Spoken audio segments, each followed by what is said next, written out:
ये बेलपत्र आणिकी धोउछंती आज शुक्रवार तो कलश रे दबा पे एबे टे भल बेलपत्र मिलिलानी ना मझिरे जम्मा भी मिलु नथुला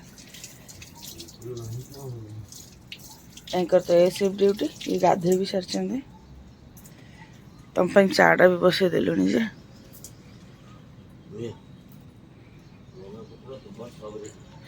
दुब भी तोड़ी देछ दुब फूल दुब दुटा ये बनैछि हाँ गोटे गणेश आ गोटे कलश चलो चाटा पी दे चाटा तो बसई देथिले हे जाई ना तुम चा गुड मॉर्निंग फ्रेंड्स चा टिके पिया हो तापर ड्यूटी बाहरी चा टिके न मिलले मुंडा पूरा काम करे नहीं मिलबो तुमको ब्रेकफास्ट छतुआ दे देबी कि चूड़ा देबी कहलो चूड़ा दे देबी ना कौन कहलो कौन कहलो कौन कहलो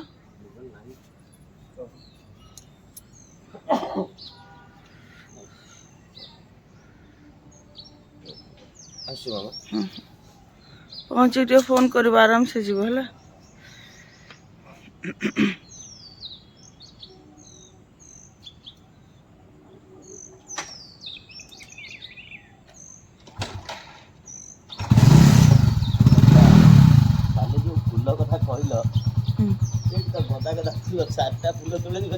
ना तो बेल हो जाता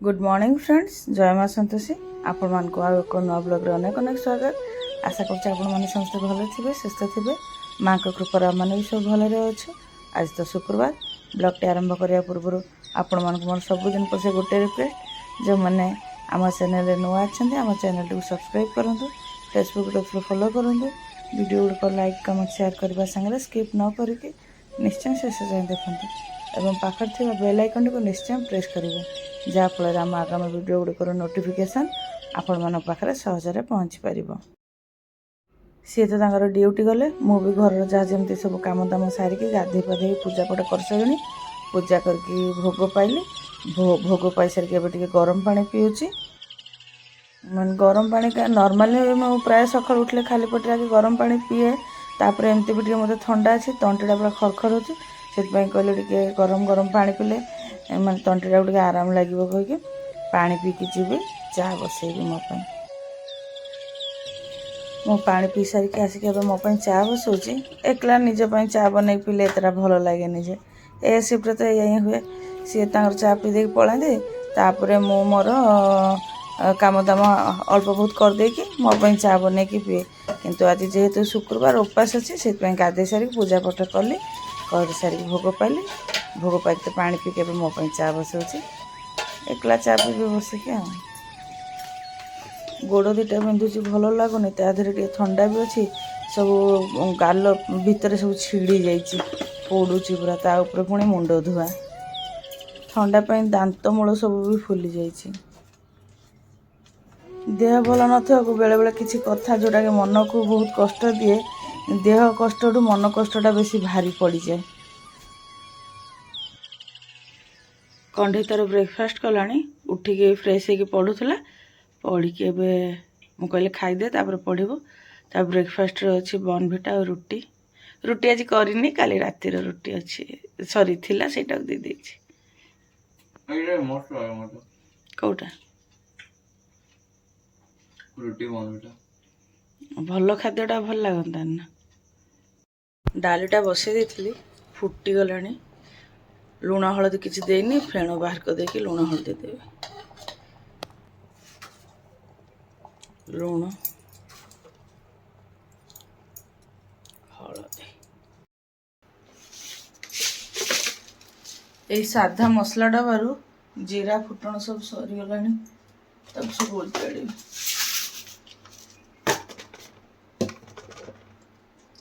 जिते काम को भी ध्यान देले गोटे काम कला बेलू आर कामटा पेंडिंग रही जाऊँ मसला मसली तो सब मसला डबा को बाहर करदे एबे जीवे परिबा काटिबे परिबा कौन खाली तो बरबटी आलू काटिबे आगे जीवे आलू गुड़ाक आगे गोटा धोईदेवी ମାଟି ଲାଗିଥାଏ ନା, କାଟିବା ପୂର୍ବରୁ ଆଗେ ଟିକେ ଭଲସେ ନ ଧୋଇଲେ ଭଲ ଲାଗେନି।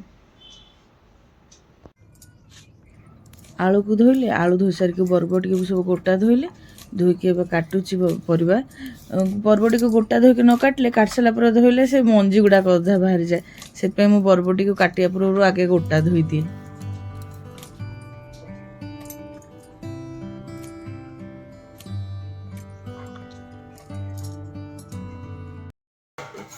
ଭାତ ପାଣିଟା ବସାଇ ଦେଇଥିଲି, ଗରମ ବି ହେଇଗଲାଣି।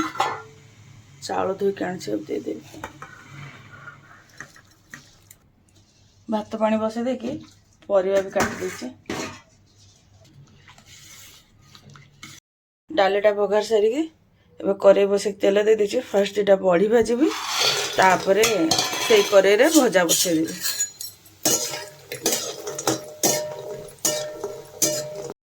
ବଢ଼ି ଭାଜିକି ବାହାର କରିଦେଲି। ଏବେ ସେଇ ତେଲରେ ଗୋଟେ ଶୁଖିଲା ଲଙ୍କା ଦେଇଦେବି, ଫୁଟଣ।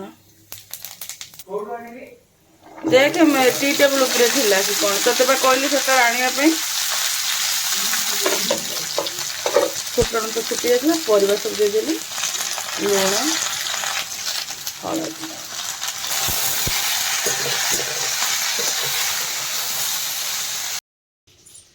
ଭଜାଟା ବସି ଦେଇକି ଆସିଲି, ଟିକେ ଘୋଡ଼େଇ ଦେଇଛି। ଏବେ 2-4 ମିନିଟ୍ ଟିକେ ବସିବି, ପାଣି ପିଇବି, ଭାରି ଥକା ଲାଗୁଛି। ଭଜାଟା ହେଇ ଆସିଲାଣି ଯେ ଆଉ ଟିକେ ହବ, ଟିକେ ଲାଲ ଲାଲ ନହେଲେ ଭଲ ଲାଗିବନି। ବରବଟି ତ ଲାଲ ହବନି, ଆଳୁ ଗୁଡ଼ାକ କୋଉଠି ବାହାରେ ଶୁଖେଇବୁ? 2 ଘଣ୍ଟାରେ ସ୍ପିନିଂ କରୁଛୁ, ଏବେ ସାଙ୍ଗେ ସାଙ୍ଗେ ଶୁଖିଯିବ। ଗାଡ଼ି ଘରେ ଶୁଖେଇ ଦେ। अरे ସେଇଠି ଟିକେ ହାଇଟ୍ ଅଛି ଜାଣିଛ, ତ ହାତ ପାଇବନି, ହାଇଟ୍ ଅଛି। ହାତ ପାଇଯିବ, ବଟ୍ ଟିକେ ଏମିତି କରିବାକୁ ପଡ଼ିବ। अरे बाप रे, ଘରେ ଶୁଖେଇ ଦେଇଥାନ୍ତେ, ଏତେ ଖରା ଶୁଖି ଯାଇଥାନ୍ତା। ଜଲ୍ଦି ଚପଲ ପିନ୍ଧିନୁ ବୋଧେ? ଚପଲ ପିନ୍ଧିକି ବାହାରକୁ କାହିଁ ଯିବି? କ'ଣ ବାହାରକୁ ଚପଲ ପିନ୍ଧିକି? ଖାଲି ସେଇଠି ବା ଚପଲ ଥୁଆ ହେଇଛି, ବାଡ଼ି ପଟେ ଚପଲଟା ଥାଉ ତ ପିନ୍ଧୁନୁ, ଗୋଡ଼ ତାତି ଯାଉଛି। କି ମୂର୍ଖ ପିଲାରେ।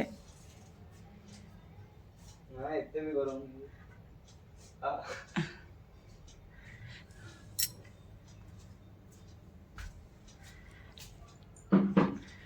ଦିନ 2 ଗାଧଉଛି ଗୋଟେ ଛୁଆ। ତ ଦେଖ ଏତେ ଗରମ ହେଇଯାଇଛି। କ'ଣ କହୁଛୁ? ଭଲ ଦେଖାଯାଉଛି ଆଜି। ମୁଁ ଯାବ ରୋଷେଇ ତ ସରିଗଲା, ଏଇଠି ଟିକେ ବସିଛି। ଗୋଡ଼ ଦିଟା ପାଇଁ ଜମା ବି ମୋତେ ଭଲ ଲାଗୁନି ଯେ। ଔଷଧ ଖାଉଛି, ତେଲ ବି ସରି ଗୁରୁବାର କାଲି ତେଲ ଲଗେଇନି, ଆଜି ଶୁକ୍ରବାର ଲଗେଇବିନି, ଯାଇ କାଲି ଟିକେ ଲଗେଇଲେ ଯାଇକି ଯାହା ଜଣା ପଡ଼ିବ। ଓ ବାବା, ମୁଁ କ'ଣ ପଚାରୁଥିଲି? କ'ଣ ପଚାରୁଛୁ? ଯୋଉ ଫେବିକ୍ୱିକ୍ ଅଛି, ତାକୁ ଯଦି ଆମେ ଗୋଟେ ପ୍ଲାଷ୍ଟିକ ଜିନିଷରେ ଲଗେଇବା, ଆଉ ତାପରେ ଗୋଟେ କପଡ଼ା ଟାଇପ୍ ଯେମିତି ଲେଦର ଟାଇପ୍ ଜିନିଷରେ ଚିପକେଇବା, ତ ଚିପକିବ? ବାହାରିବନି? ଫେବିକ୍ୱିକ୍ରେ ବାହାରିବନି। ଫେବିକଲରେ ଗ୍ୟାରେଣ୍ଟି ଦେଇପାରୁନି, ବଟ୍ ଫେବିକ୍ୱିକ୍ରେ ବାହାରିବନି। ସିଓର, ପୁରା ସିଓର, ପୁରା ସିଓର। ଟିକେ ଟିକେ ଚିପକେଇ ପାରି, ତମେ ଚିପକେଇ ପାରିବ? ହଁ। ଆରେ ପ୍ଲାଷ୍ଟିକ ଯେମିତି ଗୋଟେ ଯୋଉ ଷ୍ଟିକ୍ ଫାଇଲ୍ ମିଳେ, ଷ୍ଟିକ୍ ଫାଇଲ୍, ସେଇଥିରେ କିଛି ଲେଦର ଟାଇପ୍ ଜିନିଷ ଚିପକେଇଲେ ରହିବ? ହଁ, ରହିବ, ଫେବିକ୍ୱିକ୍ରେ ରହିବ। ମୁଁ ତମକୁ ଦେବି, ଚିପକେଇ ଦବ ଟିକେ କିଛି। ସମୟ ତ ଏବେ 1:15 ହେଇଗଲାଣି। 15 ହେଇନି, ଆଉ 2-3 ମିନିଟ୍ ବାକି ଅଛି। କଣ୍ଢେଇକୁ ଖାଇବା ପାଇଁ ଦେଇଦେଲିଣି। କଣ୍ଢେଇ ଲଞ୍ଚରେ ଅଛି ଅରୁଆ ଭାତ, ବରବଟି ଆଳୁ ଭଜା, ଡାଲି ଆଉ ରୁଟି। ଡାଲିଟା ଟିକେ ପତଳା ହେଇଯାଇଛି ବାବୁ। ନା ନା, ବଢିଆ ଅଛି। ଗରମ ଅଛି ନା? ନା ତ ସାଧା ହଉ। ସାଧା ହେଲେ ତମ କଣ୍ଢେଇରେ କ'ଣ ହେଇଯାଉଛି? ବିନା ପିଆଜ ରସୁଣ ହେଲେ ତାର ମୁଣ୍ଡ ଖରାପ ହେଇଯାଉଛି। କ'ଣ ହେଲା? ଭଲ ହେଇଗଲି, ଗରମ ଅଛି। ରୁଟି ଅଛି ତ, ତାକୁ ରୁଟି ଥିଲେ ହଁ ମ୍ୟାନେଜ ହେଇଛି। ରୁଟି କରିନି, କାଲିର ହିଁ ରୁଟି କରିନି, କାଲିର ହିଁ ରୁଟି ଥିଲା। ସକାଳେ ବ୍ରେକଫାଷ୍ଟରେ 2ଟା ଖାଇ ଦେଇଥିଲା, ଆଉ ଏବେ ପୁରା ରୁଟି ଥିଲେ ତ ଅଟା ଦଳା ଅଛି, କରିଦେଇଥିଲେ ଥାନ୍ତା। ମୁଁ କହିଲି ଖାଇଦେ 2ଟା ଭାତ ମିଶେଇକି ଆଉ। ଘଣ୍ଟେ ହେଲାଣି ସେ ପିଲାକୁ ମୁଁ ଖାଇବା ପାଇଁ ଦେଇଛି, ସେ ବୋଧେ ମୋବାଇଲ ଦେଖି ଦେଖି ଖାଉଛି। ଖାଇବା ସରିଲାଣି, ମୁଁ ଏବେ ଉଠିବି। ଟିଭି ବନ୍ଦ କର ସେ ମୋବାଇଲ। ଅଇଁଠା ଟିକେ ପୋଛା ମାରିଦେବ ବାବା, କାରଣ ଆମେ ଖାଇବା ବହୁତ ସମୟ ହବ। ଯଦି ବେଡରୁମରେ ଖାଇବୁ, କାହିଁ ବାବାଙ୍କୁ ଗରମ ଲାଗୁଛି, ଏତେ ଖରାରେ ଆସୁନି। ହାତରେ ଭାତ ଲାଗିଛି ଦେଖ ଏ କହୁଣିରେ। ମୋବାଇଲରେ ତ ଧ୍ୟାନ ଦେବୁ, ହବ କୋଉଠି ଆଉ। ଓହୋ ଆଚ୍ଛା ଏଇଟା ତ ମୁଁ ନେଇଯିବି। ପଡ଼ିଯିବ କୋଉଠି କି ଦେଖିଲୁ। ଆଚ୍ଛା ମୁଁ ସେଠି ପୋଛା ମାରିଦେବି। ଠିକ ଅଛି।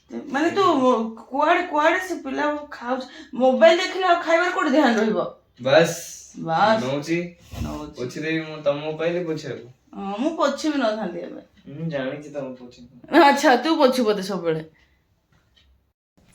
ମୋ ଗାଡି ଆବାଜରେ ଜାଣିଗଲି ତମେ ଆସିଗଲ।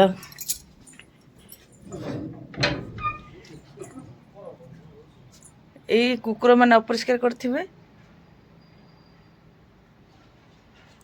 ଭୋକ ହେଲାଣି, ମୁଁ କିଛି ବି ଖାଇନି ସକାଳୁ, ଖାଲି ପାଣି ପିଇଛି ଆଉ ଚା ପିଇଛି। ତମେ ଖାଇ ଦେଇଥିଲ ନା? କ'ଣ ଟିଫିନ୍ ଆଣିନ? ହଜିଯିବନି ତ? ଦିଟା ଟିଫିନ୍ ଦେଇଥିଲି। ଛୋଟ ପ୍ଲାଷ୍ଟିକ ଦିଅ ହେଲମେଟଟା ଦେଇଦେ।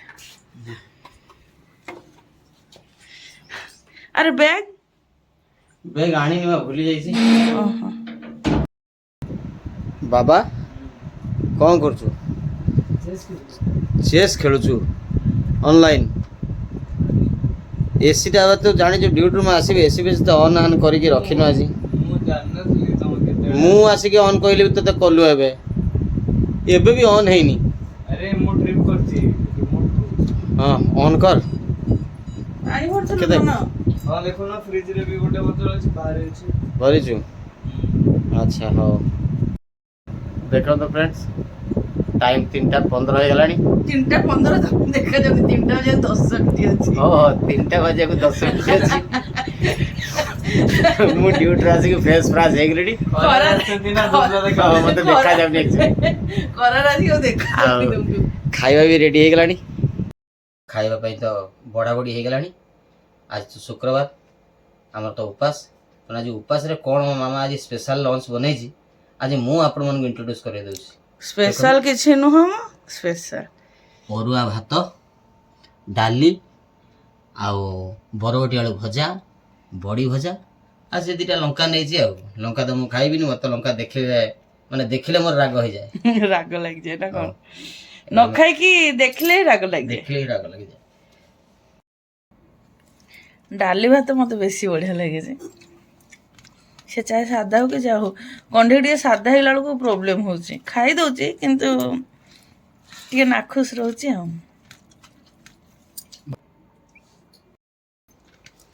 କ'ଣ କହିଲ? ନାଖୁସ ରହୁଛି କଣ୍ଢେଇ ମାନେ ଟିକେ ପିଆଜ ରସୁଣ ହେଲା ବେଳକୁ।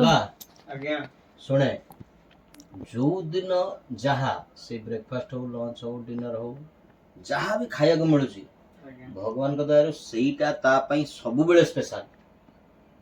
ନା ସେ ତାର କିଛି ଅବଜେକ୍ସନ ହୁଏନି, ଖାଇଦିଏ ମୋ ପିଲା। ଟିକେ ପିଆଜ ରସୁଣ ନ ହେଲା ବେଳକୁ ଇଏ ହେଇଯାଉଛି ଆଉ। ଦେଖିବୁ ଏମିତି ହେଇଯିବ ବିନା ହଁ ହଁ ବାବା ଖାଉଛି ଖାଉଛି କିନ୍ତୁ ଟିକେ ଖାଇ ଦଉଛି। ନା ତା ମାଇଣ୍ଡ ସେଟ୍ ଗୋଟେ ହେଇଯାଇଛି ଯେ ବିନା ପିଆଜ ରସୁଣ ମାନେ ଭଲ ଲାଗିବନି, ଏମିତି କିଛି ଭଲ ଲାଗେନି ତ। ହଁ ବାସ୍ ସେଥିପାଇଁ ନାଇଁ ମାନେ କ'ଣ କହିବି, ଆକ୍ଚୁଆଲି ଖାଇବାର ଟେଷ୍ଟଟା ମୁହଁ ଆଗରୁ ଇଏ ବ୍ରେନ ନେଉଛି ଟେଷ୍ଟ। ହଁ ଏଇଟା ମତେ ଭଲ ଲାଗିବ, ଏଇଟା ମତେ ଭଲ ଲାଗିବନି। ଯେତେବେଳେ ଭେରି ଷ୍ଟାର୍ଟିଂ ବଚପନରେ ଯେତେବେଳେ ମୁଁ ଖାଇଲି ମତେ ଭଲ ଲାଗିଲାନି, ବାସ୍ ଭଲ ଲାଗିଲାନି ଆଉ। ଲଙ୍କା ସିନା ଲୋଭର ଦିଟା ନେଇ ଆସିଲେ, ଗୋଟେ ବି ଖାଇପାରୁନି।